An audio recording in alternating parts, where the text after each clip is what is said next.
Assalamualaikum warahmatullahi wabarakatuh. Perkenalkan, saya Kamal Prihandani. Pada kesempatan kali ini, saya akan coba membahas sedikit tentang Android programming. Oke, bagi rekan-rekan semua yang belum memiliki IDE atau software Android Studio, silahkan ketikkan saja keyword di Google, kemudian download. Ya, sesuaikan dengan tipe-tipe operating system yang kalian miliki. Apakah itu 32 bit untuk Windows ya, ataukah 64 bit untuk Windows, atau menggunakan Linux sistem operasinya. Sebelumnya, kalau misalkan kalian belum menginstal JDK atau Java Development Kit, ya silahkan diinstal dulu, di-download juga. Harusnya kalau misalkan kalian pernah belajar Java programming, oke, mau itu Java desktop atau Java web, harusnya sudah terinstall JDK-nya. Nah, ini tampilan yang rekan-rekan semua lihat adalah tampilan utama atau saat pertama kali Nah, saya sarankan ketika menginstal Android Studio, kalian itu harus terkoneksi ke internet ya saat menginstal, karena Android Studio akan mendownload software requirement yang dibutuhkan untuk development. Oke, bisa dilihat di sini tampilan utamanya. Ada create new project untuk membuat project baru. Nah, ini open existing, artinya kalau misalkan kalian mempunyai program yang sebelumnya, nah bisa dibuka di Android Studio untuk diedit. Nah, dan seterusnya di sini AVD Manager di sini digunakan untuk menjalankan program yang kita buat. Artinya ketika kita sudah membuat script, membuat coding, itu kan kalau misalkan kita untuk mengetahui hasilnya kita harus run programnya. Nah, itu kita bisa menggunakan Android Virtual Device, artinya seperti OS handphone tapi dijalankan secara virtual di dalam laptop ya.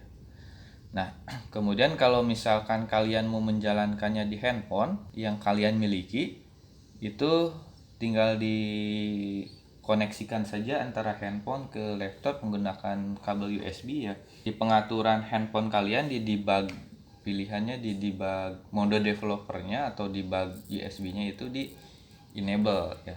Nah, itu nanti akan otomatis saat di running programnya akan otomatis jalan di handphone.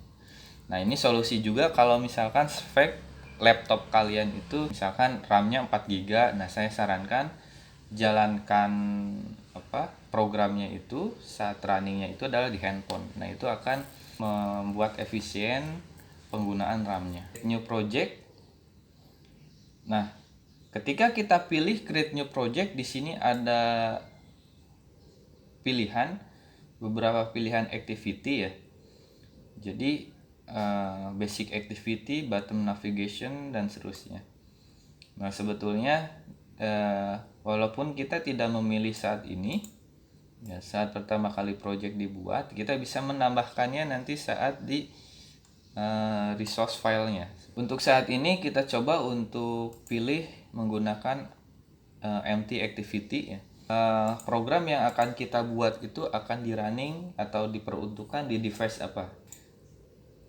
Android TV dan seterusnya ya.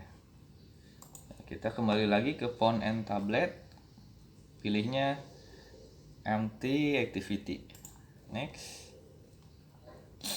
Nah, di sini silahkan namai, kita samakan saja untuk menamainya supaya kedepannya saat di materi-materi berikutnya itu sama untuk penamaannya ya.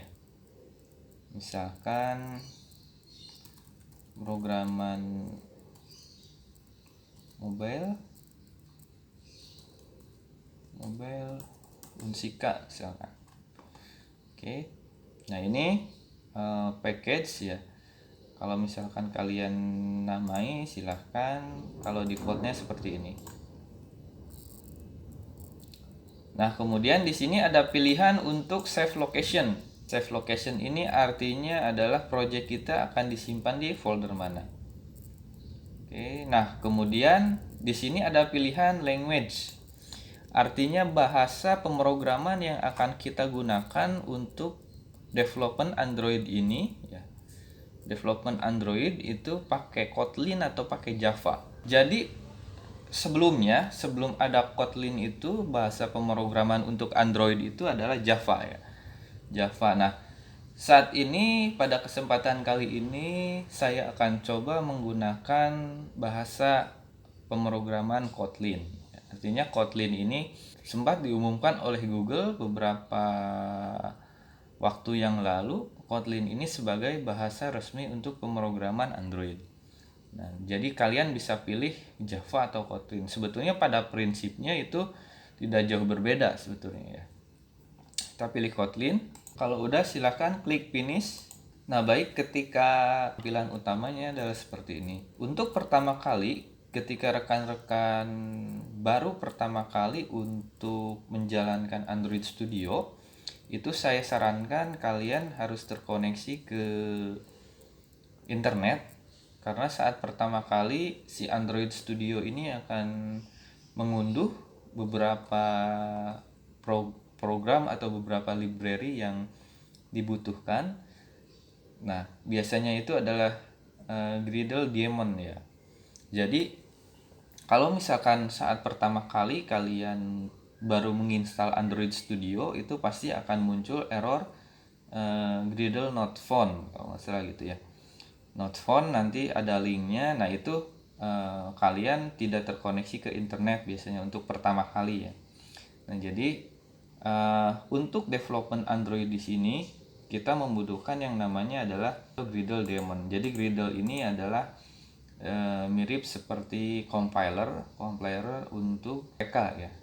Jadi sebetulnya kan untuk bahasa pemrograman tingkat tinggi itu kita ketik dengan bahasa manusia, kemudian dikompil menjadi bahasa mesin atau binary gitu ya.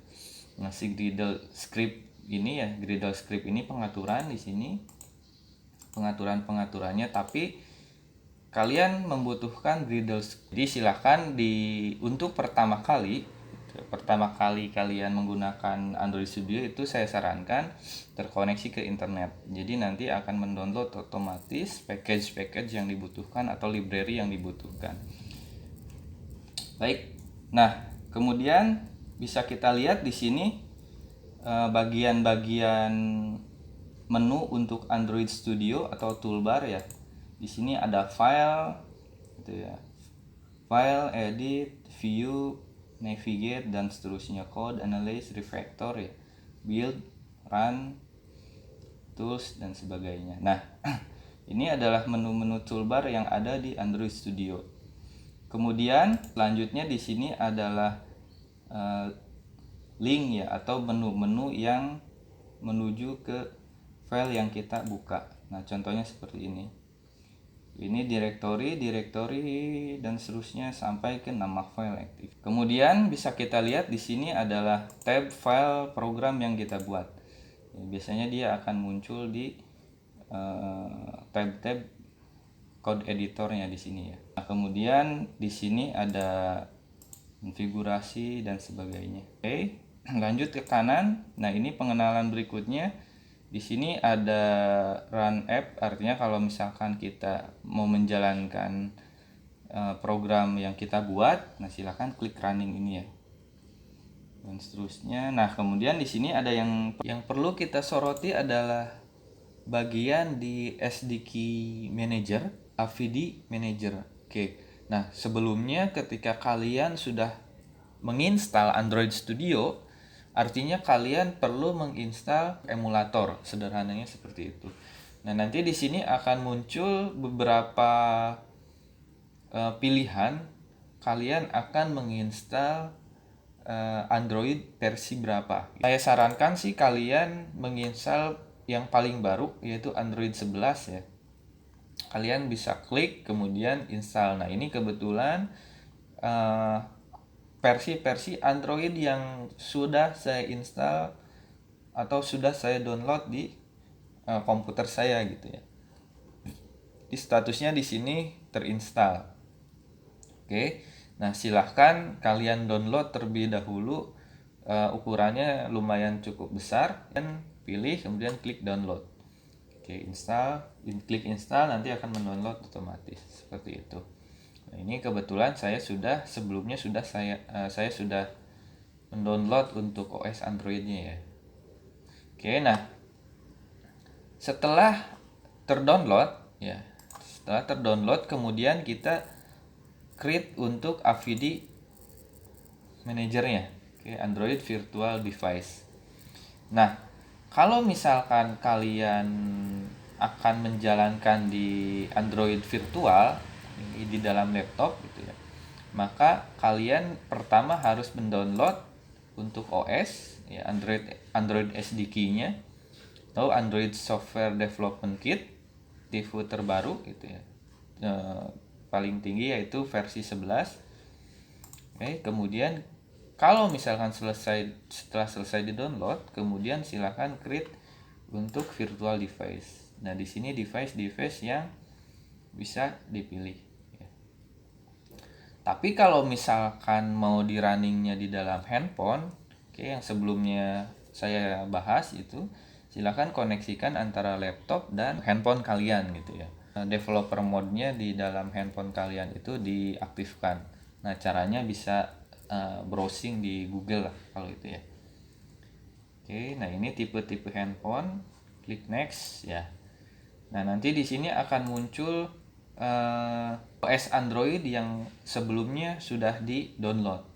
Oke, akan muncul di sini. Seperti itu. Kemudian next ya. Nah, ini bisa dinamai ya. Kalau misalkan sudah di-create, kita coba running ya. Oke, nah ini proses running untuk Android Virtual Device-nya gitu ya. Jadi kalau misalkan programnya mau kita jalankan di Android Virtual Device, itu minimum RAM-nya harus 8 GB dan prosesornya minimal i5 ya, i5 generasi terbaru. Nah, silahkan itu bisa dikondisikan. Kalau misalkan ingin efisiensi untuk memori, itu cukup kita jalankan di handphone saja. Oke, seperti ini tampilannya ya, emulator. Jadi virtual ya untuk handphone ya. Oke, seperti ini ya. Oke. Nah, kalau misalkan mau di running di virtual device itu, ketika kita sudah running program itu jangan di close untuk AVD-nya ya. Jadi supaya kita tidak usah merunning lagi untuk virtual device-nya karena memerlukan waktu yang lumayan lama ya. Kemudian di sini editor code ya. Kemudian di sini adalah sebelah kiri ini. Oke. Windows sebelah kiri ini adalah file-file project yang sedang kita garap, yang sedang kita kerjakan. Nah, kemudian yang di bawah bottom di sini ada jendela-jendela terminal ya. Kalau misalkan kita mau menggunakan Git dan segala macam itu bisa di sini. Kemudian build. Nah, di sini adalah proses-proses yang dilakukan untuk mengcompile, kemudian kalau misalkan ada error dan seterusnya itu ada di jendela ini. Nah, log chat ini yang terjadi di antara virtual device dan Android Studio. Kita mulai pengenalan ke struktur project ya, struktur project yang akan kita bahas. Oke, bisa dilihat ya. Di tab project di sini ada app ya, folder app atau package app, kemudian manifest. Nah, ini yang otomatis di generate oleh Android Studio ya, oleh IDE. Nah, kemudian di sini ada di dalam folder Java, di sini ada folder ya. Nah, ini nama package ya, com.example.pemrograman mobile dan seterusnya. Nah, di sini secara default akan dibuat satu file yang namanya main activity. main activity.kt. Kt ini Kotlin ya. karena kita pakai Kotlin. Kalau misalkan Java berarti belakangnya .java. Nah, kemudian selanjutnya ada directory atau package list ya, atau resource. Nah, kalau misalkan di folder Java ini itu untuk menyimpan seluruh file Kotlin atau KT gitu ya, atau program eksekutor atau prosesornya gitu ya. Nah, kemudian di folder resource ini itu untuk view atau tampilan ya. Tampilan untuk XML layout Android. Nah, untuk layout atau tampilan untuk program Android kita itu ada di folder layout ya, di sini. Layout, kemudian di sini bisa untuk menyimpan gambar di map ini. Baik, pada pertemuan kali ini kita akan coba membuat program sederhana ya, program sederhana yaitu menggunakan event click untuk merubah teks dan menampilkannya di TOAS ya. Jadi TOAS itu seperti flash, pemberitahuan flash screen gitu ya. Flash muncul sebentar, habis itu hilang lagi. Pertama-tama silahkan kalian buka di folder Java, kemudian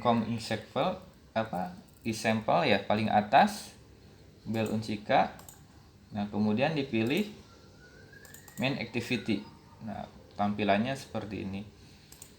Nah, karena kita menggunakan Android Studio, maka untuk importnya di sini itu otomatis ya, otomatis diimport oleh si Android Studio. Nah, baik.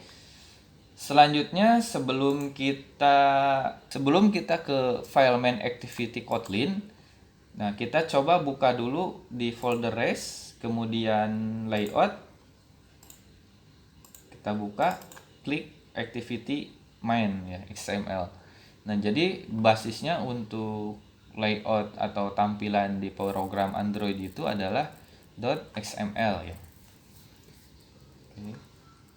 Nah, kemudian di sebelah kanan ini ada pilihan desain, split ya, dan code.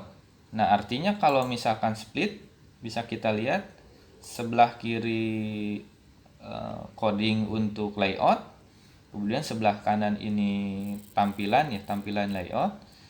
Nah, ketika ke jendela code, maka yang terbuka hanya jendela kode untuk XML. Sebelum kita menambahkan tombol atau objek di dalam tampilan Android, kita perlu menambahkan string di values. Nah, aturan untuk Android di sini ketika kita akan menambahkan nama pada sebuah objek ya, pada sebuah objek widget, itu kita harus mendefinisikan terlebih dahulu di string.xml ini. Oke. Nah, caranya adalah string, kemudian nama variabel untuk stringnya misalkan tombol 1.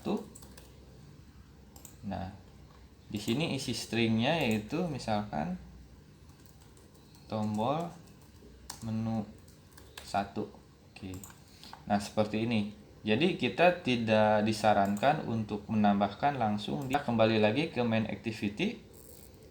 Nah, di sini setelah ditambahkan otomatis tadi karena kita milih activity ya.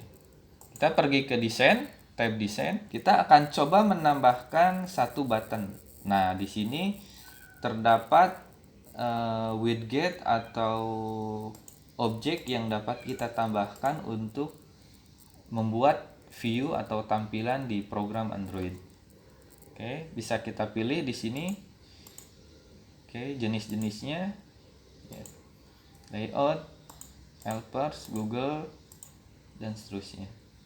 Nah, untuk pertemuan saat ini kita coba tambahkan button ya. Baik, sebelum kita menambahkan button kepada form atau tampilan utama program Android kita, maka sebelumnya kita ke code. Nah, kita coba rubah untuk layout layout untuk activity main ini menjadi linear layout. Oke. Nah, layout di sini bisa ditambah, dirubah sesuai dengan kebutuhan gitu ya. Kebutuhan yang kita inginkan. Nah, untuk layout di sini nanti di pertemuan berikutnya insya Allah kita coba bahas. Kemudian kita tambahkan atribut untuk layout Android orientation. Nah, bisa kita pilih, jadi apakah linearnya ini mau vertikal atau horizontal. Oke, kita pilih horizontal. Setelah ini kita tambahkan atribut yang lainnya Android. Oke, nah untuk autocomplete sebetulnya di Android Studio ini sudah didukung ya secara otomatis. Nah, kita pilih gravity-nya center. Artinya untuk atribut orientasi di sini atau orientation di sini adalah setiap objek yang ditambahkan di widget ya. Setiap objek yang ditambahkan di sini, ditambahkan di form atau layout itu dia akan horizontal atau memanjang ya, memanjang, dan gravity center di sini artinya dia akan di tengah-tengah terlebih dahulu. Baik, untuk menambahkan widget atau komponen-komponen view di Android ada dua cara sebetulnya. Yang pertama itu bisa kita pilih langsung di bagian window fillet ya. Fillet di sini, atau sederhananya biasanya saya nyebutnya itu komponen ya, komponen view. Nah, kita bisa langsung drag and drop gitu ya, atau kita langsung ke code. Oke. Nah, saya sarankan sih untuk pertama kali, saat kita belajar pertama kali itu kita pilih ke code di sini ya. Kita pilih. Nah, caranya adalah yang pertama, nah kurung buka ini akan autocomplete ya. Ada pilihan, misalkan kita gunakan button, nah otomatis nge-create web content ya, web content. Kemudian yang bawahnya juga sama, web content. Nah, untuk di penutup, tag pembuka button, kemudian kita berikan penutupnya itu adalah garis miring ya, kurung, lancip, tutup seperti ini. Oke. Nah, ini untuk tag XML. Nah, bisa kita lihat ke desain. Selanjutnya kita tambahkan properti lanjutan ya, Android, kemudian ID ya. ID ini bisa kita sebut sebagai penamaan variabel ya, variabel terhadap komponen tombol ini ya. Oke, ID.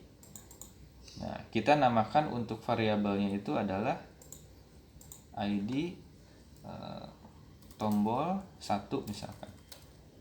Oke, seperti ini. Nah, kemudian kita tambahkan atribut berikutnya, Android text ya. Text. Nah, teks di sini adalah yang sebelumnya sudah kita tambahkan di string.xml. Baik, kita pilih string tombol 1 seperti ini ya. Baik, kita lihat. Nah, seperti ini. Nah, berarti kita kalau misalkan tampilannya seperti ini, kita perlu merubah untuk atribut orientasi untuk linear layout itu menjadi vertikal ya. Nah, vertikal, save. Kita lihat seperti ini. Oke. Nah, kita akan mencoba membuat sebuah fungsi untuk event klik ya. Button klik, eventnya itu kemudian dia akan merubah teks hello world ini, kemudian akan menampilkan toas.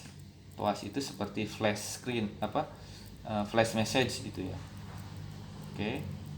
Nah, ini kita sudah cukup untuk memberikan objek button ya. Kita perlu memberikan variabel untuk text view ini gitu ya, text view. Nah, sebetulnya untuk membeli variabel ini ada dua cara, langsung dari source code XML atau dari atribut ya. Di sini bisa kalian lihat Nah, ini sebetulnya kita akan memberikan properti apa terhadap objek view ini ya. Oke, misalkan merubah variabel dan seterusnya. Nah, kalau misalkan saya pribadi sih lebih enak langsung di bagian jendela coding ya. Nah, bisa kita membuat variabel itu langsung di sini. Android misalkan Android ID, enter. Nah, nama variabelnya misalkan ID, misalkan nah, bisa rekan-rekan semua lihat ketika saya mengklik di sini membuat ID atau variabel, maka dia akan otomatis terisi di atribut ID ini variabelnya sama. Jadi ada beberapa cara, bisa langsung di coding memberikan atribut itu atau memberikan masing-masing di jendela atribut ini. Oke, seperti ini. Simpan. Nah, paling kelemahannya kalau misalkan kita mau menggunakan di window atribut ini paling harus nyari satu-satu ya. Seperti ini. Gitu. Oke. Nah, kita selesai untuk membuat tampilan Android-nya. Kemudian selanjutnya kita ke file Kotlin-nya atau prosesornya ya. Klik 2 kali. Nah, ini sudah otomatis tergenerate karena tadi kita memilih basic activity. Nah, selanjutnya kita perlu memberikan inisialisasi, yaitu pengenalan antara atau menghubungkan antara tampilan yang XML yang di sini dengan file prosesornya, yaitu si Kotlin ini ya. Caranya adalah file ya, value, kemudian nama variabelnya misalkan tombol 1. Oke.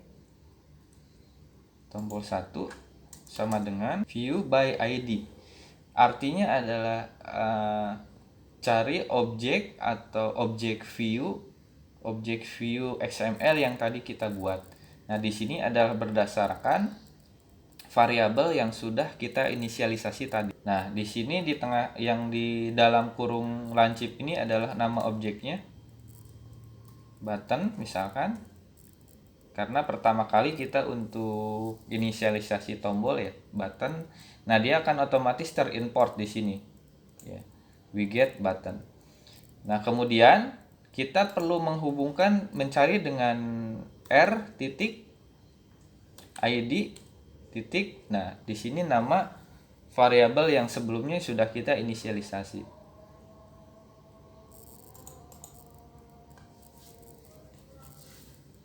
Misalkan tombol 1 seperti ini. Simpan. Baik.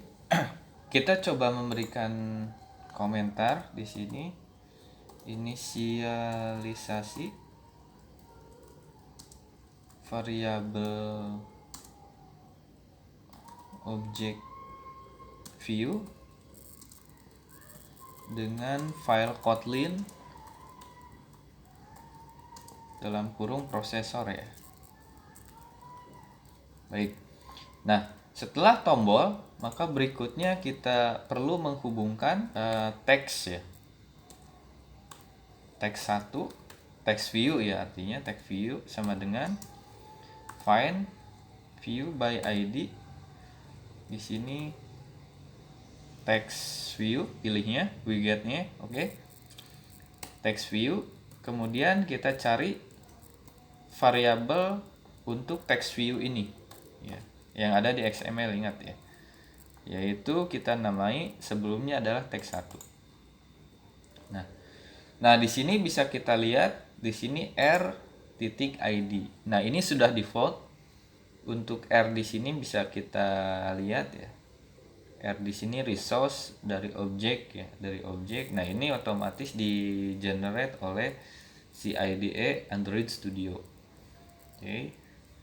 Nah, kita sudah berhasil menghubungkan atau melakukan inisialisasi antara file Kotlin dan view atau tampilan si XML untuk Android. Baik, selanjutnya kita membuat event atau fungsi button klik. Ketika tombol 1 diklik, maka akan mengeksekusi sebuah perintah ya.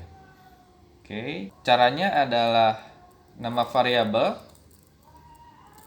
tombol 1 titik set ya, set on click listener ya, dipilihnya yang kedua, set on click listener view ya, klik. Oke, nah ini sudah jadi satu function atau fungsi. Nah, pertama kita buat terlebih dahulu flash message ya, toas titik make text ya. Nah, di sini teksnya bisa kita isi this dulu ya. Artinya akan tampil di button diklik dan di form yang tampil ya. Misalkan ini proses dari klik tombol. Oke, kemudian durasi, koma, pilihnya toas length long ya. Kemudian titik show. Nah, seperti ini. Oke, kemudian selanjutnya kita perlu merubah tulisan teks 1 ini menjadi yang kita inginkan. Teks 1 titik teks sama dengan ya. Nah, ini isi teksnya ya. Misalkan ini berubah setelah button 1 diklik ya, seperti ini. Nah, kita coba berikan komentar. Ini adalah fungsi event klik tombol ya, seperti ini. Oke. Kemudian kita perlu memberi komentar. Ini membuat flash message ya, atau toas ya, toas ya, seperti ini. Nah, kemudian di sini ini merubah teks ketika button diklik. Nah, seperti ini. Nah, setelah selesai kita coba running programnya. Klik run. Bisa kita lihat di sini adalah proses-proses yang dilakukan oleh Android Studio, mengcompile, kemudian menginstal aplikasi di emulator atau di handphone. Kemudian setelah beres, selesai, kita lihat di sini masih running ya. Ketika finish, kita bisa melihat program yang sudah kita running sebelumnya. Kita lihat di sini setelah generate, maka proses instalasi. Nah, kemudian launching activity. Nah, ketika misalkan di runningnya di handphone, maka program ini akan muncul di handphone kalian. Tapi karena saya di Android Virtual Device, supaya bisa ke record juga, maka muncul di emulator ini. Baik, kita coba klik. Nah, ini berubah ya untuk teks yang kita tuju. Nah, sebetulnya pada prinsipnya untuk kedepannya ini dasar-dasarnya seperti ini. Kita membuat file Kotlin, kemudian membuat tampilan, menghubungkan antara tampilan dan file Kotlin. Nah, selanjutnya kita membuat coding untuk kebutuhan yang kita inginkan. Baik, nah, saya rasa untuk pertemuan pada hari ini saya cukupkan. Kalau misalkan ada yang ditanyakan, boleh email atau tambahkan di kolom komentar YouTube di bawah ini ya. Silahkan, kurang lebihnya saya mohon maaf. Wassalamualaikum warahmatullahi wabarakatuh.